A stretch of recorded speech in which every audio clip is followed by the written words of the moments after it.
금융투자로 돈 벌기 쉽지 않으시죠? 그런데 불가능한 것도 아니죠. 글로벌 IB 트레이더의 눈으로 본 더 넓은 금융의 세계, 그들의 투자의 기술, 정말 궁금하지 않으십니까? 여러분들을 응원합니다. 기술 진입 장벽 쪽에서 한국 배터리 업체들이 뭐 LP 하는 데는 전혀 장벽이 없는 거죠. 이제 특허를 네. 이제 어떻게 피해가느냐 이런 문제가 있는데 네. 미래 이 배터리 영역에서 지금 경쟁력이 어떻게 될까요? 네. 작년 11월 달에 정경련이 발표한 자료에도 보면 네. 중국과의 비교인데 네. 저희가 이제 모든 분야에서 중국보다 뒤져 있다. 현대차인데요. 현대차 제네시스 전기차가 이번에 빠졌더라고요. 근데 빠진 이유를 보니까 배터리 중국 CATL 거 써서 빠졌다. 근데 테슬라 같은 경우에는 받았습니다. 이유는 원자재를 CATL을 공급하고 거기서 제조를 해서 주기 때문에 괜찮다. 그거는 잘못된 것 같아요. 미중 간 갈등 속에서 가장 핫한 산업이 있는데요. 바로 2차 전지입니다. 현재 글로벌 공급망이 미국 중심으로 그리고 기존의 중국 중심으로 양분화가 되는 이 상황에 놓여 있는데요. 이 속에서 미래의 주도권을 확보하는 데서 가장 중요한 산업이 배터리 산업입니다. 그래서 최근에 관련 주가들이 엄청나게 치솟았고요. 그리고 미국에서 나온 인플레이션 감축법, 그리고 반도체와 과학법, 여기에 사실 유럽까지도 유럽 핵심 원자재법, 우리 약칭으로 CRMA라고 하는데요. 현실화되고 있습니다. 현재 이러한 글로벌 판도 변화가 어떻게 되어 있고, 그리고 현재 배터리에서 주도권을 갖고 있는 한국과 중국이 미래에 누구한테 더 유리하게 지금 글로벌 공급망 상황이 펼쳐질지 오늘 전문가님을 모시고 이야기를 나눠보도록 하겠습니다. 오랫동안 한국자동차산업협회에서 운영위원장으로 계신 김태년 미래 모빌리티 연구소 소장님 모셨습니다. 안녕하세요. 반갑습니다. 네, 반갑습니다. 그리고 지난번에도 우리 안녕하셔 출연하셨는데요. 유로닉스 이준규 대표이사님 모셨습니다. 네, 안녕하십니까. 안녕하세요. 반갑습니다. 자, 그러면 첫 번째는 한중간 경쟁력에 대해서 우선 비교하는 시간을 갖겠는데요.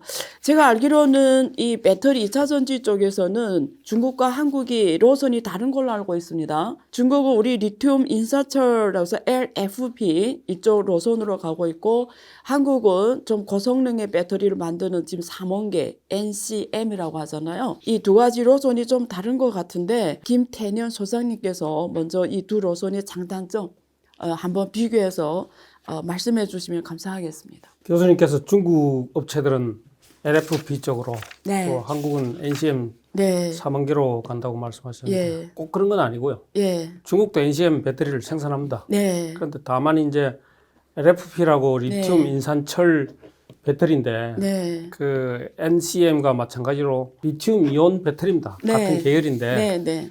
이제 재료를 뭐를 썼느냐. 그렇죠. 예, 네. NCM은 이제 비싼 코발트, 네. 망간, 니켈 이런 게 이제 많이 들어가는 네. 거고, LFP는 철하고 인산이 이제 들어가는 거죠. 그렇죠. 그만큼 원료가 싸고 네. 또 풍부하기 때문에 네. 재료 문제가 사실은 크게 없습니다. 그래서 LFP 같은 경우는 이제 CATL이 가장 그 특허를 많이 갖고 있고요. 뭐 BID도 생산합니다만, 그래서 그쪽에 이제 선점을 해가 있고, 반면에 한국은 LFP 쪽은 개발한 적이 없고, 지금 NCM 쪽으로 해서 NCM은 이제 원료가 비싼 반면에 이제 에너지 밀도라 그럽니다. 에너지 밀도가 굉장히 높습니다. 보통 한 300에서 350 정도 되는데 LFP 같은 경우에는 한 200 정도 돼요. 200 조금 떨어지는데, 그래서 이 에너지 밀도 차원에서 NCM이 더 높고, 그러다 보니까 적은 배터리로 이제 에너지 충전이 많이 되고 많은 거리를 갈 수 있는 거죠. 반면에 이제 그러다 비싼 원료를 쓰다 보니까 가격은 더 비싸고, 그래서 LFP가 최근에 이제 뜨는 이유는 전기차가 너무 고가다 보니까 공급을 늘리기 위해서는 결국 전기차 가격을 낮춰야 되거든요. 저가형 전기차를 보급하기 위해서는 LFP를 써야 되는데, 그게 이제 주로 중국에서 특허를 가지고 있고 공급이 되기 때문에 지금 유럽 업체도 마찬가지고 한국의 현대기아도 LFP를 쓸 계획으로 있습니다. 그러니까 지금 전체 전기차에서 배터리가 한 절반 원가를 차지하잖아요. 그래서 이 원가 경쟁력이 굉장히 중요한 것 같은데 소장님께서 그런 측면 말씀해 주신 것 같아요. 그죠? 예. 근데 화재 발생이나 이런 안전성 차원에서도 사실 LFP가 훨씬 더 안전한 걸로 나오죠. 철이나 뭐 이런 거 쓰기 때문에. 그죠? 그렇죠. 예. 예, 예. 안정성도 훨씬 높기 때문에 그런 것 같고, 그러면 지금 이 기술 진입 장비, 지금 현대도 지금 이거 LFP 쪽으로 하려고 하는 것 같고, 이래 기술 진입 장비 쪽에서 한국 배터리 업체들이 뭐 LFP 하는 데는 전혀 장벽이 없는 거죠. 이제 특허를 네. 이제 어떻게 피해가느냐 이런 문제가 있는데 네. 지금 작년 11월 달에 네. 정부가 발표를 했습니다만 예. 그 배터리 업체들하고 같이 해서 예. 발표한 계획이 있습니다. 거기 보면은 LFP를 27년까지 세계 최고의 기술력을 확보하겠다. 그래서 결국 한국의 배터리 업체들도 LFP 쪽으로 가겠다는 방향성을 설정해 놓고 있습니다. 이 대표님 업계에서는 어떻게 보나요? 일단 지난번에 말씀드린 것처럼 LFP하고 NCM을 굳이 이제 뭐 우열을 가릴 필요는 없을 것 같아요. 할 거 없고 이제 뭐 기술적인 발전도 그렇지만 이제 중국은 LFP, 한국은 NCM 이렇게 좀 구분을 많이 하고 있는데 사실 중국도 보면 올해 1분기의 판매량을 보면 배터리 판매량이 LFP가 한 60% 가까이, 그리고 NCM이 한 40% 가까이, 그래서 6대4 정도 비율이 나왔기 때문에 사실 중국도 이제 뭐 40%에 넘어가는 이제 그런 비율로 NCM을 만들고 있기 때문에 많이 하네요. 예, 뭐 굳이 이걸 구분할 필요는 없을 것 같은데 한국은 또 어떻게 돼요? 한국은 혹시? NCM이 저희는 LFP를 만들지 않기 때문에 아직까지 아예 거의 100%가 NCM. 25년부터 예. LG 엔소를 필두로 이제 만들기 시작한다고 얘기는 들었습니다. 근데 이제 그런 고정관념이 좀 이제 깨져야 될 것 같고요. 네. 물론 이제 그 소장님 말씀하신 것처럼 단가적인 측면에서 LFP가 유리한 건 사실이고, 그리고 이제 안정성 측면도 좋은 게 사실인데 NCM도 지금 저희가 모듈 팩을 하는 회사다 보니까 저희가 볼 때는 NCM도 이제 과거보다는 많은 기술 발전이 됐기 때문에 그 배터리의 기술도 그렇고 뭐 어떤 저희 모듈도 그렇고 안정성 측면은 LFP에 못지않게 많이 올라와 있는 상태입니다. 그래서 굳이 구분할 필요는 없을 것 같고요. 그래서 뭐 다른 비유를 드리자면 뭐 과거에 이제 예를 들어서 뭐 에디슨이 직류, 테슬라가 교류를 하면 그때는 뭐 테슬라가 이겼지만 지금 또 다시 직류가 또 각광하는 시대가 오기 때문에, 그러니까 NCM과 LFP를 뭐 직류교를 표현을 드린다면 네. 같이 공존하는 그런 배터리라고 보시면 될 것 같습니다. 듣고 보니까 어쨌든 배터리가 이게 해결이 돼야 사실은 전기 장차 시대도 더 가속화되고 올 것 같고요. 그러면서 성능이나 혹은 원가 싸움이 되게 중요한 것 같은데, 사실 미국에서 이 배터리를 굉장히 중요시하고 또 북미에다 배터리 제조 이래 만들어 놓고 중국에다 의존도를 지금 줄이려고 하는 노력을 하고 있고, 그게 인플레이션 감축법이 지금 중국에 대한 제재로 나오고 있는데, 근데 이번에 CATL이 미국 포드와 테슬라 등 완성업체들과 지금 배터리 공장 설립을 지금 논의하고 있잖아요. 지금 미국 굉장히 경제하는 상황에서 CATL이 이런 행보를 우리 소장님께서는 어떻게 보시나요? 인플레이 감축법 IRA에 따르면은 네. 사실은 미국은 중국을 그 배터리 공급 밸류 체인에서 완전히 제외하겠다. 네. 이런 게 사실 기본 방향으로 되어 있습니다. 되어 있는데 이번에 이제 포드, 테슬라도 마찬가지입니다만 CATL하고 파트너십을 맺겠다. 네. 그래서 포드 같은 경우에는 이제 그 공장을 지으면 공장에 대한 소유권은 자기들이 다 가지고 기술만 라이센싱해서 쓰겠다. 이렇게 돼 있어 가지고 사실 그 IRA 법에는 그게 정확하게는 언급이 안 돼 있습니다. 기술을 빌렸을 때 그게 과연 IRA에 위축되느냐.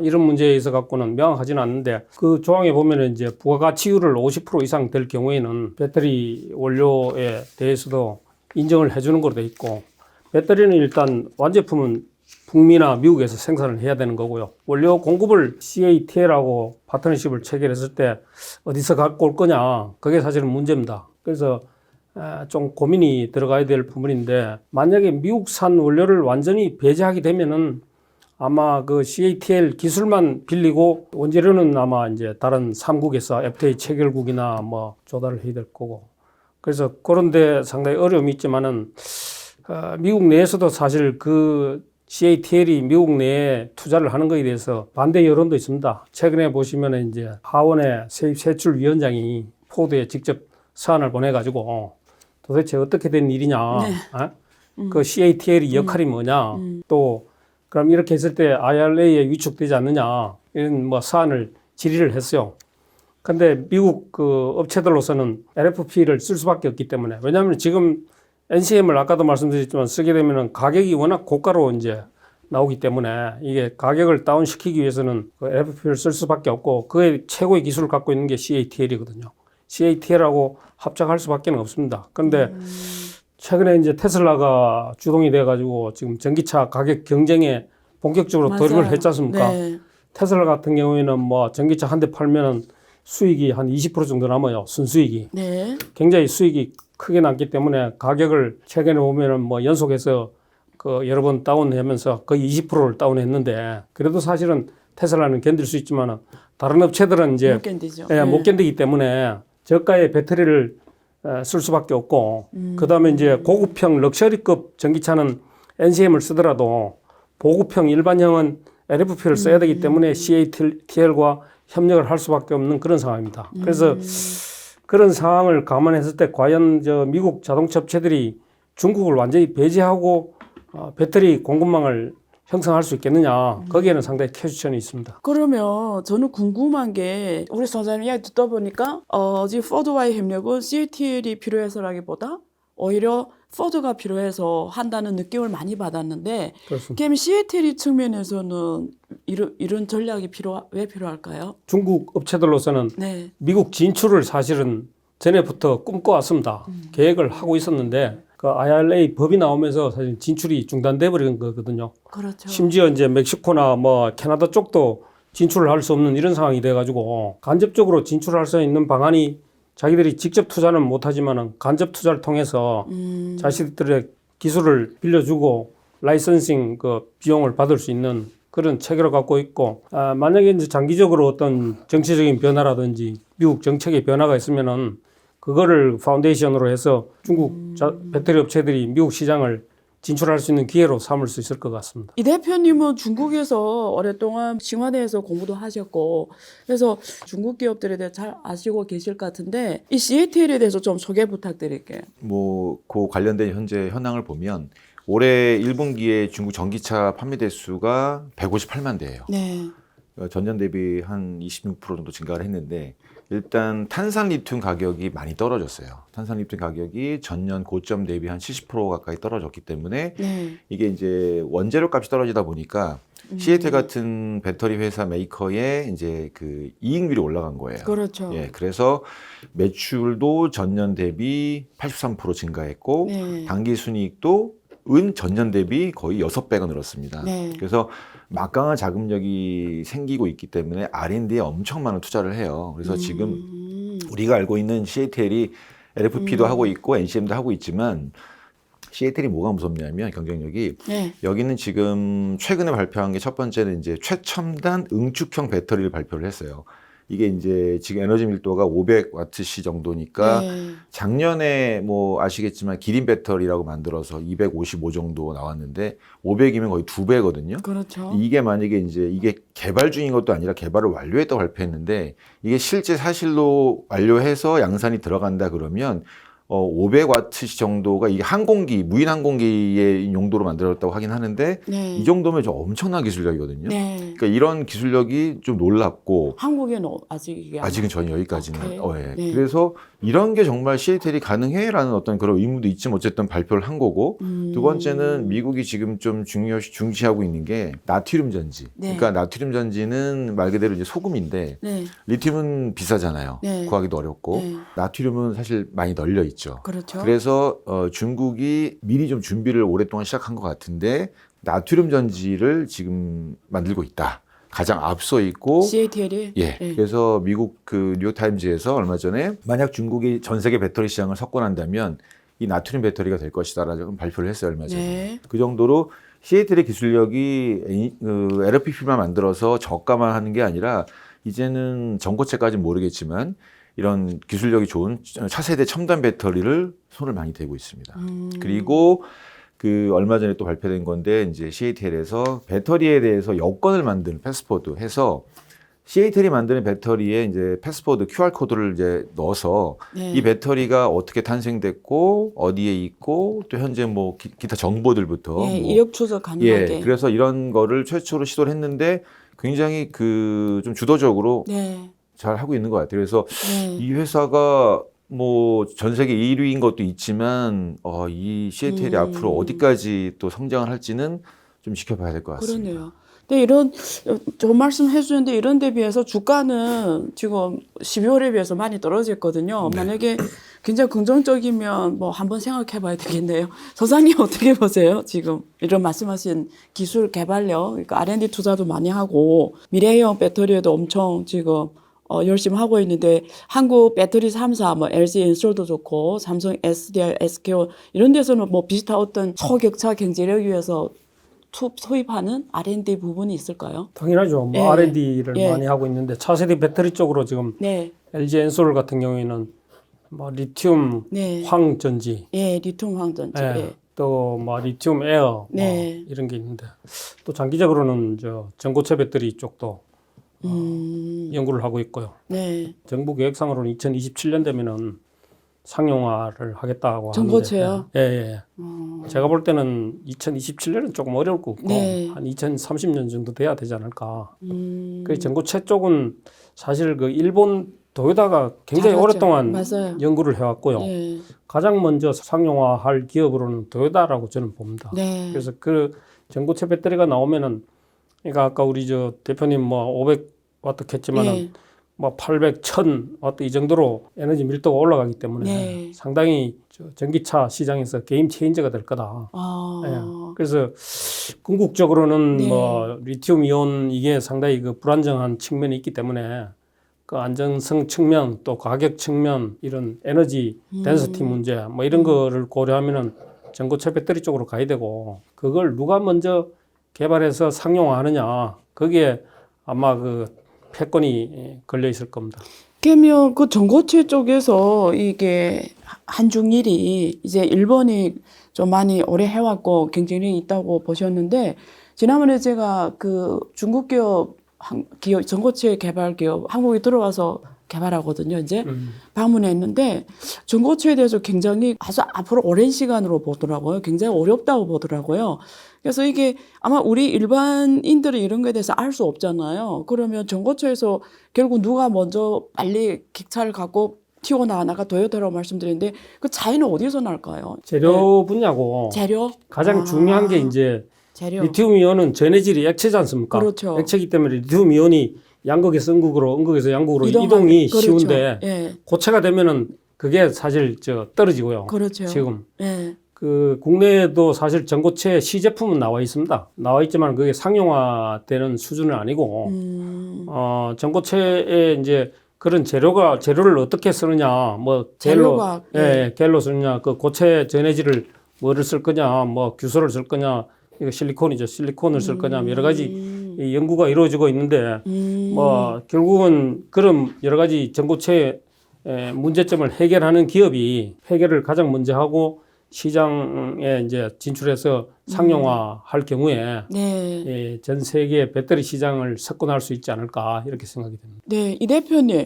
지금 보니까 여기 산업연구원 자료가 지금 들어와 있는데, 한국이 2차 전지 산업 종합 경쟁력이 중국에 의해서 2위로 지금 평가가 되어 있더라고요. 중국은 지금 100점 만점에 95.5, 그리고 한국은 86.3, 일본은 84.3. 그래서 한중일이 제일 잘하는 걸로 지금 산업연구원 발표 나와 있고, 미국 76.4, 독일 70.4, 프랑스 65점 순으로 급격하게 이렇게 추격하는 양상을 보이고 있는데 앞에서 우리 소장님께서 전고체 말씀해 주셨는데 미래 이 배터리 영역에서 지금 경쟁력이 어떻게 될까요? 예. 그 말씀하셨던 발표에다가 작년 11월 달에 정경련이 발표한 자료에도 보면 네. 거기에도 이제 저희 나라가 일단 중국과의 비교인데 네. 저희가 이제 모든 분야에서 중국보다 뒤져 있다. 라는 거. 그러니까 소재 말고도 제조 생산에서도 한국이 좀 다소 우위를 점하고 있지 못하다.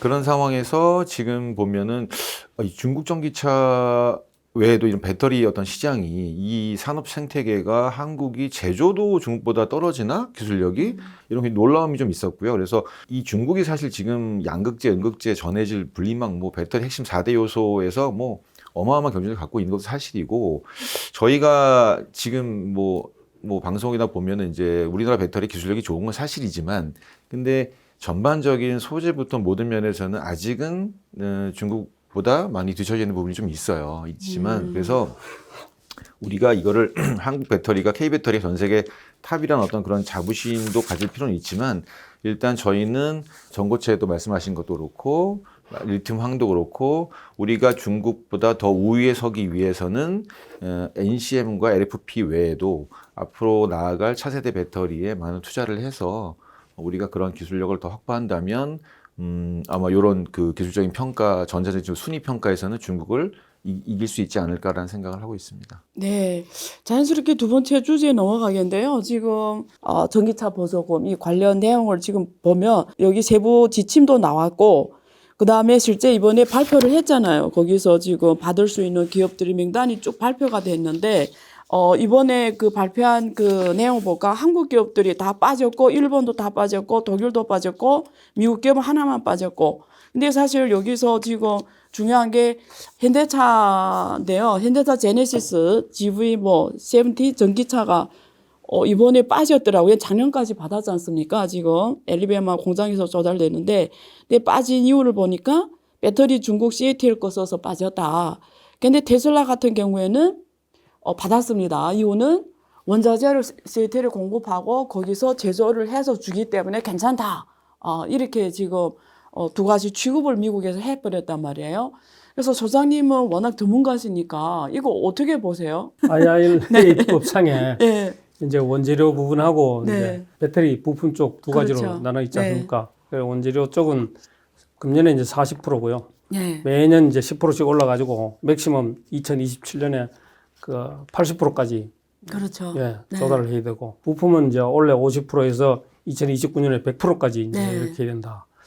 왜 80%하고 100% 했냐? 네. 그걸 보면은 네. 사실 원재료 쪽은 제3국 의존도를 가질 수밖에 없다는 걸 인식을 하고 있습니다. 미국도. 그러네요. 예, 그러네요. 부품 쪽은 그 원재료를 갖다가 부품을 생산한 만들어서 게, 하는 네. 것은 이제 오케이. 미국이나 뭐 예, 북미에서 할 수 있지만은 원재료 쪽은 불가능하다는 걸 인식하고 있고 그다음에 아까도 말씀드렸지만은 중국산 원재료를 어떻게 할 건지 그건 아직 안 들어가 있어요. 네. 그만큼 어렵다는 이야기예요. 그렇죠. 중국산 원재료를 쓰지 않고는 의존도 너무 높기 FTA 체결국도 안 되고 다안 되는 거죠. 누구도 할 수 없는 일이기 그래, 때문에 그렇죠. 그거는 이제 유예를 시켜가지고 내년에 2025년에 발표하겠다 가이드라인을 그렇게 돼 있고 부품은 2024년에 중국산 부품을 어떻게 할 건지 가이드라인을 발표하기로 이렇게 돼 있습니다. 네. 그 이번에 그래서 뭐 한국 업체나 일본 업체나 다 빠진 이유는 네. 기본적으로 북미에서 조립 생산이 안 되고 있기 때문에 전기차가 네. 예, 다 빠진 거고 그 다음에 이제 그 GV70 같은 경우에도 CATL 배터리를 썼기 때문에 네. 원래 왜냐면 50%를 맞춰야 되지 않습니까? 네. 맞춰야 되는데 그걸 CATL 배터리 수입했는 걸 썼기 때문에 그게 적용이 안 되는 거예요. 근데 테슬라는요? 테슬라는 만약에 CATL 배터리를 쓰면 테슬라도 안 되는 거죠. 근데 지금 CATL IR법을 우회하려고 예.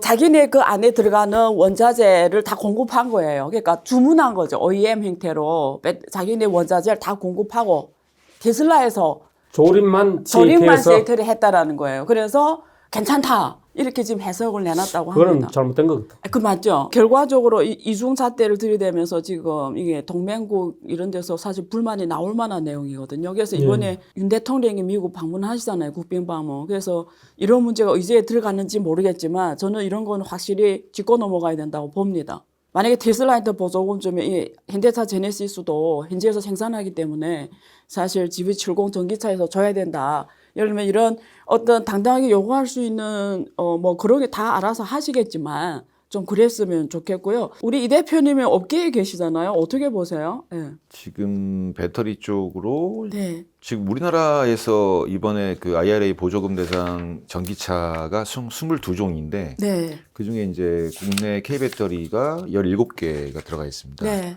저희가 17개, 그리고 파나소닉이 일본이 4개, 그다음에 CATL이 1개, 네. 총 22개의 배터리 뭐 이 대상으로 이제 보조금을 받고 있는데 일단 이게 뭐 사실 IRA가 이번에 그 세부 지침이 나오면서 좀 놀라웠던 한 가지는 네. 그 말씀하셨던 양극재를 부품으로 보지 않고 광물로 봤다는 거. 이게 부품이 되면 정말 머리가 아픈데 머리 아파지죠. 미국도 이제 말씀하신 것처럼 아는 거예요. 그래서 야, 그렇죠. 이거는 정말 해결하기 어려운 상황이라서 다행히 이게 광물로 들어가서 비FTA 국가에서 채굴된 광물이라도 이제 재련이나 어떤 가공을 FTA FTA 저희 국가에서 나라에서 하게 하면, 되면 네. 인정받는. 그게 네. 이제 저희 나라한테는 굉장히 좋은 호재는 그렇죠. 맞고요. 그래서 이게 뭐 IRA가 뭐 많이 아시겠지만 인플레이션 감축법이라고 불리지만 실질적으로는 이제 미국 중심의 전기 산업 육성법이라고 그런 의미를 담고 있어요. 그래서 전 세계 배터리 제조 공급망을 다 이제 미국으로 중심 재편하기 위해서 미국이 준비한 그런 이제 뭐 방책이라고 보고, 이번에 또 세부 완화 지침이 뭐 저희한테 굉장히 호재이기 때문에 이게 저희 입장에서도 미국 현지에 대한 이제 많은 투자 부담이 좀 완화가 된 측면도 좀 있고요. 그리고 이제 앞으로는 또 이런 측면도 있을 것 같아요. 저희가 이 광물에 대한 어떤 이런 완화 정책에 따라서 우리나라 양극재 기업, 이번에도 LG화학하고 중국 화요코발트하고 이제 그렇죠. 또 공장을 새만금에, 세웠잖아요. 예. 그게 이제 이런 부분들은 뭐 사실 요즘에 좀 분위기가 뭐 중국, 한국 그런처럼 좀 좋지 않은 분위기는 있는데 네. 어차피 각자 잘하는 거를 이제 이 한국에서 한국에서 해서 하면은, 그러니까 LG화학이 뭐 어쨌든 화요코발트를 한 전 되게 이유는 잘한 거 같아요. 이거는 예. 화요코발트가 전구체를 잘하는 회사고 네. LG화학은 또 양극재를 만드는 회사니까 양극재 만들기 위한 전구체가 필요할 때 중국 화요코발트랑 같이 해서 같이 미국 진출하고 하는 거는 뭐 저는 국가적인 걸 떠나서 기업은 이익을 쫓는 조직이기 때문에 앞으로 이런 케이스가 많이 생길 것 같아요. 중국이 잘하는 전구체라던가 이런 회사가 한국에 와서 요 IRA가 이제 이 혜택이 주어졌으니까 이게 앞으로 이런 케이스가 많이 생길 거라고 생각을 하고, 공급망 독립 부분에서는 이렇게 한시적으로 광물 어떤 혜택이 주어졌지만 어쨌든 중국이 장악하고 있는 이 글로벌 소재 공급망을 너무 의존도가 높기 때문에 어느 정도 의미 있는 수준에서는 좀 탈피를 해야 된다고 생각이 들어요. 앞에서 우리 이 대표님도 언급했지만 사실 한국하고 중국 간의 경쟁을 비교했잖아요. 근데 결과적으로 지금 보면은 전 세계에서는 다 한국 기업들하고 합작하고 싶어 하는 것 같아요. 지금 글로벌 사례를 보면 합작 사례 지금 작년 말 기준으로 합작 사례 13건 중 9건이 LG, SK, 삼성 등 K배터리와 합작한 걸 나온단 말이에요. 13건, 9건. 그만큼 한국 기업들에 대해 굉장히 선호하고 K배터리가 오히려 지금 미중 갈등 시대에 어떻게 보면 이 시장을 초격차를 만들 수 있는 기회도 있는 것 같고, 이 대표님도 그런 면에서 말씀드린 것 같은데, 저는 이렇게 듣다 보니까 이런 생각했어요. 그 앞에서 그 테슬라의 사례도 봤지만 테슬라가 RA 법을 우회하려고 어쨌든 원자재 같은 걸 자기네 직접 갖고 CATL에다가 OMF처럼 시킨 거잖아요. 근데 그게 이제 소장님 잘못된 거다, 그렇게 해도 주면 안 된다고 하셨고, 난 맞다고 생각하고요. 그런 면에서 보면은 오히려 그렇게 하지 말고 한국에서 조립 완성하고 하면 된다고 생각해요. 유럽도 이번에 그 유럽 핵심 원자재법을 발표했잖아요. 자기네 거기서 다 지금 미국하고 똑같이 자기네들에서 해라는 거잖아요. 핵심 요지가 다. 그러면 저는 배터리 버전의 TSMC가 필요하다고 봅니다. 지금 전부 이것만 그 기업들한테, 전기차 최종 사용자 기업한테 맞춤형으로 파운드리를 해줄 수 있는 우리 배터리 업계의 TSMC가 필요하다고 보는데, 지금 나온 RA법도 그렇고 여기 지금 유럽의 핵심 원자재법도 보면은 한국의 그런 TSMC 같은 기업이 지금 좋은 제도적 이 차익이 생겼다고 보거든요. 어떻게 보세요? IRA법하고 네. 이제 CRMA하고 네. 차이가 네. 중국을 배제하느냐 안 하느냐 그 차이입니다. 그렇죠. 예. IRA는 중국을 완전히 확실히 배제하겠다는 게 예. 기본 원칙으로 되어 있고, CRMA는 그 중국을 포함해서 네. 제3국으로부터의 원료 조달을 65% 미만으로 하겠다. 예. 특정 국가에 대해서 예. 이렇게 돼 있어가지고 유럽은 사실 중국을 받아들이고 있습니다. 실제로 중국 부품 업체들이 유럽에 또 투자를 많이 하고 있고요. 네. 뭐 CATL도 지금 하고 있고, 네. 엔비전 뭐 또 맞습니다. 에스폴트라든지 뭐 BYD도 한다는 얘기가 있고, 그래서 이런 상황에서 이제 사실은 유럽보다는 미국이 한국 배터리 업체들한테 블루오션이 되고 있습니다. 네. 아무도 경쟁자가 없어요, 사실은. 지금 파나소닉만 이제 테슬라하고 합작해서 그 원통형을 생산하고 있는데, 네. 지금 우리 배터리 3사가 미국에 투자하겠다고 발표한 게 지금 뭐 아까 말씀하셨지만 9건 이래 있지 않습니까? 네. 그게 대부분 이제 미국 그 완성차 업체들하고 같이 하는 합작해서 거죠. 네. 하는 거고, 그 투자 규모가 제가 그 합산을 해보니까 한 430기가와트 정도가 돼요. 그 2026년 되면은 430기가와트의 배터리 공장을 설치하게 되는데, 그렇게 되면은 보통 자동차 한 대 70kW 정도가 들어가거든요. 그러면 한 그 420 같으면 600만 대 정도, 네. 600만 대를 미국에서 생산할 수 있는 배터리 물량이 됩니다. 네. 그러면 2030년에 지금 바이든이 미국 전기차를 50% 보급하겠다고 했지 않습니까? 그리고 2천만 대로 잡더라도 뭐 50% 같으면 1,000만 대라 가지고 사실 미국 전기차 산업의 기반을 우리 한국 배터리 업체들이 떠받치고 있다는 겁니다. 예, 완전히 이제 IRA 법을 통해서 우리 배터리 3사가 블루오션을 잡게 된 거고, 반면에 이제 유럽은 자체적으로 이제 그 배터리 기업도 키우고 있고 중국 업체도 받아들이고 하면서 사실은 유럽 투자는 그래 많지는 않습니다. 한 145 기가와트 정도 되는데 그 물량은 뭐 한 15% 정도 됩니다. 네. 그래서 앞으로 우리 배터리 업체들이 그 상당히 성장할 수 있는 배경은 미국의 IRA 법 덕분에 네. 그렇게 될 수 있고, 또 아까 TSMC 말씀하셨지만은 그게 이제 미국이 뭐 기본적으로는 그런 걸 원하지는 않는 것 같아요. 이제 원재료는 뭐 그렇게 공급을 받더라도 배터리 이상 그 완성차까지 전기차까지 미국이나 북미 내에서 조립 생산하기를 바라고 있기 때문에 그런 형태의 그 비즈니스 플랫폼은 형성되지는 못할 것 같습니다. 미국에 대해서는. 다만 이제 유럽이나 뭐 기타 국가들에 대해서는 우리가 그런 기회를 잡을 수 있는 거는 뭐 충분히 고려해 볼 수 있다 이렇게 말씀드리겠습니다. 네, 소장님 좋은 말씀 해주셨습니다. 그 마지막으로 그 두 분 모두에게 비슷한 질문 드릴 건데요. 지금 이 미중 갈등 시대에 이렇게 급격하게 변화하는 글로벌 공급망에서 특히 2차 전지 영역에서 우리 정부가 어떤 역할을 해야 되는지 그런 간단한 말씀 부탁드립니다. 네. 그 우리 배터리와 관련해서는 우리 정부에서 사실은 뭐 여러 가지 노력은 하고 있습니다. 가장 중요한 거는 업체들이 기술 개발을 해야 되는 거고, 정부에서는 이제 그 우리 배터리 산업의 가장 취약점이 사실은 원료입니다. 원료. 네. 원료의 뭐 80% 심지어 그라파이트 같은 경우에는 90%를 그렇죠. 중국에 의존하고 있기 때문에 이 원료 확보를 어떻게 하느냐, 그게 가장 중요하고요. 그런 차원에서 이제 정부에서는 이제 외교적인 노력이 필요하고, 네. 또 사실은 탈중국, 미국에서는 탈중국을 외치지만은 탈중국이 바람직하지 않습니다. 네. 우리 바로 이웃에 있고 그렇죠. 또 원재료를 장악하고 있기 때문에 탈중국에서는 이 배터리 산업이 위기에 처할 수 있고, 그에 따라서 자동차 산업 자체가 위태로울 수가 있습니다. 한중 관계를 잘 예. 관리해야 되겠네요. 예, 한중 관계, 정부 또 측면에서. 예, 미국과 또 관계를 유지해야 되고, 네. 그래서 중국에서 추진하고 있는 여러 가지 이니셔티브, 뭐 프로젝트 이런 거에도 우리가 사실 참여를 해야 되고, 그러네요. 또 미국이 하고 있는 여러 가지 정책 방향에 대해서도 우리가 외교적인 노력을 통해서 두 국가 간의 어떤 밸런싱을 잘 어떻게 맞춰야 되겠네요. 잘 유지하느냐. 그게 정부의 숙제겠네요. 예, 예. 자, 우리 이 대표님은 기업의 측면에서 정부의 어떤 역할이 필요한지. 예.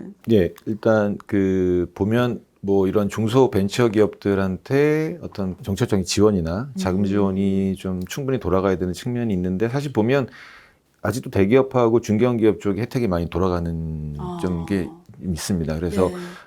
의외로 이제 뭐 저희가 이런 걸 알아보다 보면 자금은 많이 이제 풀려 있고 지원이 되는데 네. 이제 좀 문턱이 높아요. 높아서 이제 중소벤처기업들이 들어가기에는 조금 어려운 시 아직도 좀 있고, 두 번째는 이제 저희가 사실 뭐 코트라도 좀 활용을 하고 있는데 해외에서 많이 이제 오던 들어오고 이제 얘기가 들어오고 있는데, 이게 사실 그 해외 쪽에 세일즈 마케팅을 할 수 있는 그런 인프라를 코트라도 좋지만 좀 정부에서 좀 전담하는 그런 부서를 만들든지 해서 그런 지원이 돼야지, 또 저희는 어쨌든 수출로 그렇죠. 뭐 나가야 되는 그런 환경이기 때문에 네. 그게 좀 부족한 것 같고 아직까지는. 그리고 마지막으로 이제 ESS 제가 말씀드렸지만은 ESS가 지금 좀 풀리고 있어요. 풀려서 지금 관공서나 이런 정부 쪽으로 조금씩 발주가 나오고는 있는데 아직은 좀 미비하고, 근데 이 뭐 배터리는 특히나 이제 저희가 또 요즘 일을 하면서 느끼는 게, 여러 협력사를 만나게 되면 폐배터리 뭐를 이제 ESS로 활용하는 이런 부분에서 이제 리유즈라고 해가지고